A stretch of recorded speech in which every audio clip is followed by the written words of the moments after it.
Good morning प्यारे बच्चों, एक बार फिर से history classes bye Kamlesh Kumar में आप सभी का हार्दिक स्वागत है। अगर अभी तक आप लोगों ने ये चैनल सब्सक्राइब नहीं किया है तो इसको आप ज़रूर सब्सक्राइब कर लें। हम आपकी पाठ्य पुस्तक भारतीय इतिहास की कुछ विषय भाग 1 का सेकंड चैप्टर राजा, किसान और नगर पढ़ रहे हैं, जिसमें अभी तक हमने महाजनपद काल, मगध साम्राज्य का उत्थान, नंदवंश, मौर्य साम्राज्य की स्थापना से लेकर लगभग मौर्य साम्राज्य के सभी जो महत्वपूर्ण टॉपिक्स हैं वो हमने पढ़ लिए हैं। एग्जामिनेशन पॉइंट ऑफ व्यू से भी जितने भी लॉन्ग आंसर टाइप क्वेश्चंस हैं वो मैंने पिछले वीडियोस में नोट्स के माध्यम से आप लोगों को वीडियो के माध्यम से नोट्स बनाकर आप लोगों को भेजे हैं। अगर अभी तक आप लोगों ने नहीं लिखे हैं तो आप लोग पिछली वीडियोस देख के उन सभी प्रश्नों को लिख लें, क्योंकि वो एग्जामिनेशन पॉइंट ऑफ व्यू से बहुत ज़रूरी है। आज हम मौर्य उत्तर काल मतलब मौर्य साम्राज्य के बाद के जो कुछ महत्वपूर्ण राजवंश थे, छोटे छोटे साम्राज्य थे, उनके बारे में पढ़ेंगे।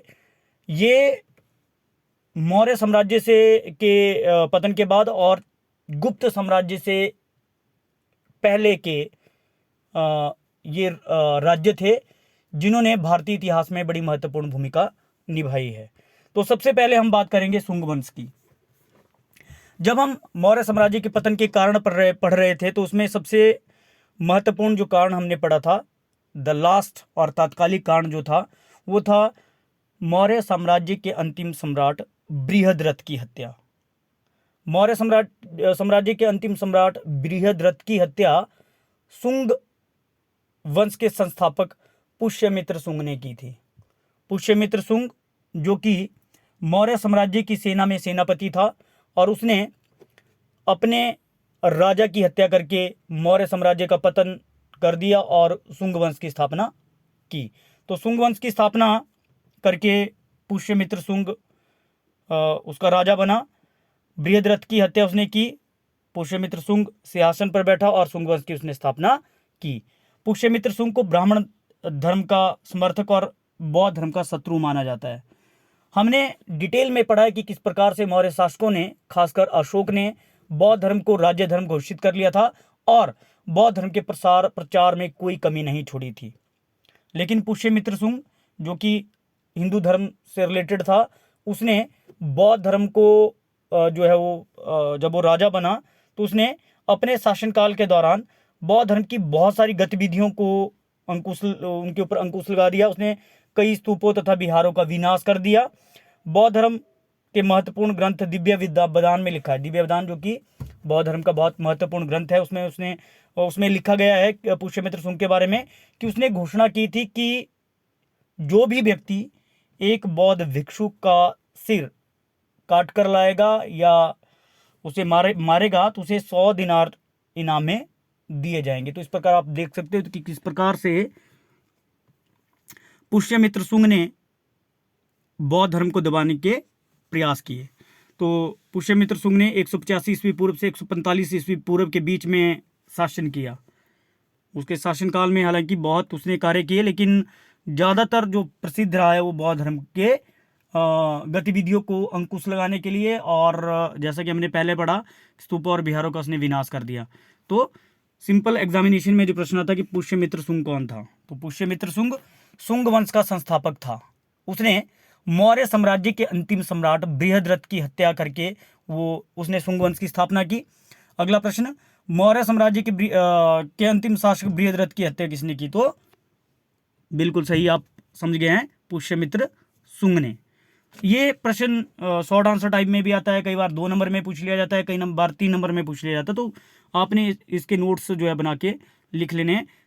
शुंग वंश मतलब इसमें प्रश्न कोई भी पूछा जाता है कि शुंग वंश के संस्थापक कौन थे या पुष्यमित्र शुंग के बारे में आप क्या जानते हैं, इस तरीके से प्रश्न आपसे एग्जामिनेशन में पूछा जा सकता है। ठीक है, नेक्स्ट जो टॉपिक हमारा है सातवाहन। सातवाहन भी प्राचीन काल का एक बहुत ही महत्वपूर्ण साम्राज्य रहा है। मौर्य वंश के पतन के बाद सातवाहन दक्षिण भारत में एक शक्तिशाली राज्य स्थापित करने में सातवाहन वंश जो है वो सफल रहे। इस वंश के शासक स्वयं को ब्राह्मण वर्ग का व्यक्ति मानते थे, वो स्वयं को ब्राह्मण कहलाते थे। और दूसरी ओर स्वयं को क्षत्रिय लोगों का नाश करने वाला भी, मतलब दूसरी ओर, कई बार दूसरी ओर और की जगह और है यहाँ पे, दूसरी ओर स्वयं को क्षत्रिय लोगों का नाश करने वाला वो बताते थे। इस वंश की स्थापना सिमुक ने की थी। तो एग्जामिनेशन में कई बार क्वेश्चन पूछ लिया जाता है कि सातवाहन वंश का संस्थापक कौन था। तो सातवाहन वंश का संस्थापक सिमुक था, जिसने 235 ईस्वी पूर्व से 212 ईस्वी पूर्व तक शासन किया। सातवाहन वंश का जो सबसे शक्तिशाली शासक रहा है उसका नाम था गौतमीपुत्र सातकर्णी। हालांकि सातवाहन वंश की राजधानी का नाम प्रतिस्थन था। प्रतिस्थन, तो आपको कई प्रकार से क्वेश्चन पूछे जा सकते हैं कि सबसे पहला तो मैंने बताया कि ये प्रश्न एग्जामिनेशन में आ सकता है कि सातवाहन कौन थे। तो सातवाहन मौर्य वंश के पतन के पश्चात सातवाहनों ने दक्षिण भारत में एक शक्तिशाली साम्राज्य की स्थापना की। एक आप ये लिख सकते हो, वो स्वयं को ब्राह्मण कहलाते थे और इस वंश की स्थापना सिमुक ने की थी। और गौतमीपुत्र सातकर्णी इस वंश का सबसे शक्तिशाली शासक रहा है। आप इस प्रकार से इसको लिख सकते हो एग्जामिनेशन में, सातवाहन कौन थे। ठीक है, दक्षिण भारत का एक बहुत ही महत्वपूर्ण साम्राज्य था जिसकी स्थापना सिमुक ने की थी और इस वंश का सबसे शक्तिशाली शासक गौतमीपुत्र सातकर्णी था। ठीक है, इसकी राजधानी अगर लिखना चाहो तो आप लिख सकते हो कि प्रतिष्ठान थी। प्रतिष्ठान इसकी राजधानी का नाम था। कई बार जो है, अब ये तो हो गया है कि गौतमीपुत्र सातकर्णी था कौन, उसके बारे में भी कई बार पूछ लिया जाता है। तो गौतमीपुत्र सातकर्णी सातवाहन वंश का सबसे शक्तिशाली शासक था। जैसा कि मैंने पहले आप लोगों को बताया, उसने 106 ईस्वी से 130 ईस्वी तक शासन किया।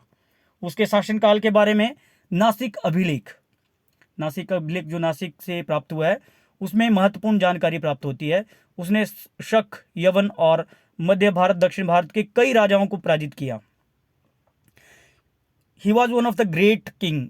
अगर हम प्राचीन भारत के शासकों की बात करते हैं तो गौतमीपुत्र सातकर्णी का नाम भी उसमें बड़े जो है वो अदब से लिया जाता है। ठीक है, उसके शासनकाल में गुजरात, महाराष्ट्र, मालवा, विदर्भ, कोंकण तथा नासिक के बहुत सारे प्रदेश उसके साम्राज्य में सम्मिलित थे। उसने अपनी प्रजा की भलाई के लिए बहुत से कार्य किए और उसके शासनकाल में सातवाहन वंश ने बहुत तरक्की की प्रत्येक क्षेत्र में। तो ये प्रश्न भी कई बार एग्जामिनेशन में पूछ लिया जाता है कि गौतमीपुत्र सातकर्णी कौन था। अगर तो 2 नंबर का पूछते हैं तो आप सिंपल लिख सकते हो कि गौतमीपुत्र सातकर्णी सातवाहन वंश का सबसे शक्तिशाली शासक था। उसने 106 ईस्वी पूर्व से लेकर 130 ईस्वी तक शासन किया। उसके बाद उसके शासनकाल के, अब उसमें आप लिख सकते हो कि उसने कई राजाओं को पराजित किया। उसने लोगों की भलाई के लिए बहुत सारे कार्य किए। ये सारी चीज़ें आप एग्जामिनेशन पॉइंट ऑफ व्यू से जो है वो लिख सकते हैं। ठीक है, तो सातवाहनों के ऊपर 2-3 प्रश्न एग्जामिनेशन में आते। सातवाहन कौन थे वो मैंने बता दिया। सातवाहन वंश का संस्थापक कौन था, सिमुक, वो भी मैंने बता दिया। और गौतमीपुत्र सातकर्णी कौन था ये भी हमने डिस्कस कर लिया। तो जैसे भी आपको आएगा प्रश्न आपने लिखना है, कॉपी के ऊपर आप ये सारे के सारा उतार लें। अगला जो हमारा छोटे छोटे और राज्य जो प्राचीन काल में मौर्य साम्राज्य के पतन के पश्चात स्थापित हुए, उसमें चेदी वंश बहुत ही महत्वपूर्ण है। चेदी वंश की अगर हम बात करें तो कलिंग राज्य जब स्वतंत्र हुआ मौर्य साम्राज्य के पतन के बाद, हालांकि आप सभी जानते हैं कि 261 ईस्वी पूर्व में हुए युद्ध में अशोक ने कलिंग को पराजित किया और मौर्य साम्राज्य में सम्मिलित कर लिया था। लेकिन जैसे ही मौर्य साम्राज्य का पतन हुआ, उसके पतन के पश्चात कलिंग राज्य स्वतंत्र हो गया और महामेघवाहन चेदी वंश का शासक, जो एक बहुत शक्तिशाली शासक था, उसने चेदी वंश की स्थापना की। इस बात की वंश यहाँ पे आपने लिखना है, गलती से मैंने लिख दिया। इस वंश का सबसे शक्तिशाली तथा विख्यात जो शासक था वो खारवेल था। बहुत प्रसिद्ध शासक रहा है खारवेल। हाथी गुफा अभिलेख में उसके बारे में जानकारी मिलती है। हाथी गुफा अभिलेख भी बहुत महत्वपूर्ण अभिलेख है। उसके शासनकाल में हाथी गुफा अभिलेख से बहुत महत्वपूर्ण जानकारी प्राप्त होती है। तो चेदी वंश के ऊपर तो नहीं क्वेश्चन ऐसे डायरेक्ट पूछा जाता, लेकिन मुझे जो ध्यान है वो ऐसे कि हाथी गुफा अभिलेख से क्या अभिप्राय है। तो हाथी गुफा अभिलेख चेदी वंश के बारे में महत्वपूर्ण जानकारी प्राप्त होता है। इस अभिलेख से चेदी वंश के सबसे शक्तिशाली शासक खारवेल के बारे में जानकारी प्राप्त होती है। कई बार प्रश्न ये भी आता है कि खारवेल कौन था, तो खारवेल चेदी वंश का शासक था। मौर्य साम्राज्य के पतन के पश्चात कलिंग प्रांत जो है वो स्वतंत्र हुआ और महाबेग वाहन ने चेदी वंश की स्थापना की और खारवेल इस वंश का सबसे शक्तिशाली शासक था। ठीक है, इसमें जैसे भी आप लोगों से पूछा जाए हाथी गुफा विलेख, आपको जानकारी होनी चाहिए कि हाथी गुफा विलेख जो है क्यों प्रसिद्ध है, क्योंकि इसमें चेदी वंश के शासक खारवेल के बारे में जानकारी प्राप्त होती है। और खारवेल कौन था? Kharavela was one of the great king of Chedi vansh और महामेघवाहन ने चेदी वंश की स्थापना की थी। ठीक है, ये क्लियर हो गया होगा आपको। अब हम बात करते हैं यवन। कई बार आता है तो कॉन्सेप्ट हमने देखे हैं कि ऐसे प्रश्न जो है कई बार एग्जामिनेशन में पूछ लिए जाते हैं, इसलिए मैंने छोड़ा कुछ नहीं है। सिकंदर के उत्तराधिकारी हमने पहले पढ़ा, आप लोगों ने बड़े डिटेल में पढ़ा सेकंड चैप्टर में, इसी चैप्टर के मौर्य साम्राज्य के पोर्शन में, कि सेल्यूकस जो उत्तराधिकारी था किसका? सिकंदर का, उसके और चंद्रगुप्त मौर्य के बीच में युद्ध हुआ था 305 ईस्वी पूर्व में। ठीक है, तो सेल्यूकस ने एक बड़े साम्राज्य की स्थापना की थी, परंतु सेल्यूकस के कमजोर उत्तराधिकारी, जो उसके कमजोर उत्तराधिकारी थे, वो कमजोर साबित हुए, जिसके परिणाम स्वरूप बैक्टीरिया के गवर्नर, बैक्टीरिया जो यूनान में ही एक साथ में एक देश है बैक्टीरिया, वहाँ के गवर्नर ने ड्यूटोडस, जो ड्यूटोडस उसका नाम था, ने 250 ईस्वी पूर्व के लगभग जो है वो स्वतंत्रता की घोषणा कर दी। वो बिल्कुल जो है यूनानी साम्राज्य से अलग हो गया और उसने जिस साम्राज्य की स्थापना की उसे हिंदी यूनानी भी कहा जाता है। इसका सबसे शक्तिशाली शासक मिनांडर था, इन्हें यवन कहा जाता है, हिंदी यूनानी कहा जाता है, और इनका सबसे शक्तिशाली शासक मिनांडर था हिंद यूनानियों का। ठीक है, उसने 165 ईस्वी पूर्व से 145 ईस्वी पूर्व तक शासन किया और उसकी राजधानी का नाम क्या था? सियालकोट था। उसने बौद्ध धर्म अपनाया था और बौद्ध धर्म के प्रसार के लिए उसने महत्वपूर्ण योगदान भी दिया। तो इस तरीके से जो प्रश्न इस टॉपिक से पूछा जाता है, वो पूछा जाता है कि मिनांडर कौन था। तो मिनांडर एक प्रसिद्ध हिंद यूनानी शासक था, वो एक शक्तिशाली और महान शासक था, यवन शासक, और उसके शासनकाल में यवनों ने, यह हिंदू यूनानियों ने बहुत सारा विकास किया। उसकी राजधानी का नाम सियालकोट था और उसने बौद्ध धर्म को अपना लिया था। तो ये टॉपिक्स यहाँ से आप लोगों से ये क्वेश्चन जो है से पूछा जा सकता है, मिनांडर कौन था, आप लोगों ने लिख लेना है कॉपी पे। अब हम बात करते हैं दक्षिण भारत के 3 महत्वपूर्ण राज्यों की। ये प्राचीन भारत के 3 महत्वपूर्ण राज्य, एक्चुअली चेर, चोल और पांड्य, बहुत ही महत्वपूर्ण है तीनों, चेर, चोल और पांड्य। ठीक है, ये बिल्कुल दक्षिण भारत के छोर पे आप लोग देख सकते हो मैप के माध्यम से।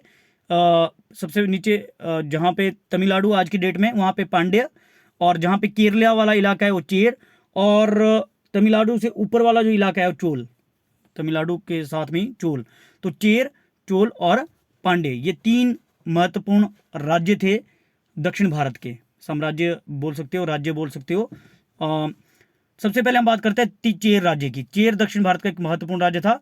चेरों को केरल पुत्र के नाम से भी जाना जाता है, और उनका राज्य पांड्य राज्य के पश्चिम की ओर स्थित था, जो हमने मैप के माध्यम से भी देख लिया। चेर वंश का प्रसिद्ध शासक उद्यान बिराल था, लेकिन सेनुगुटम वन इस साम्राज्य का सबसे शक्तिशाली शासक था।